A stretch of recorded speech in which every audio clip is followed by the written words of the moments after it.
Hello everyone, welcome back to our channel How To Tutorials. In today's video, we are going to see how to change your iPhone passcode. Well, it is a very simple process, so let's dive right into it. The first thing that you have to do is go to your settings on your iPhone.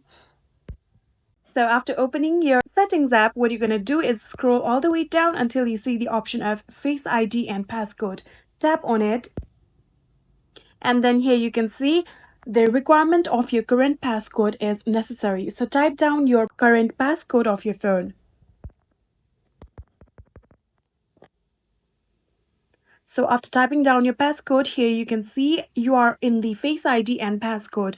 Now, in order to change your passcode, what you're going to do is scroll all the way down until you see the option of change passcode. In here, you can see under turn passcode off, you can see the option of change passcode. Tap on it.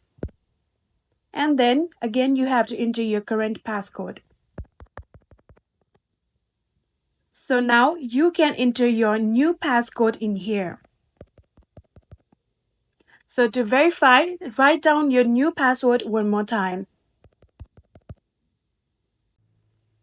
And just like this, you have now successfully changed your iPhone passcode. Very easy and simple, right? I hope this video was helpful to you guys. If it was, please do not forget to hit that subscribe button and like our video. Thank you so much for watching. See you in the next.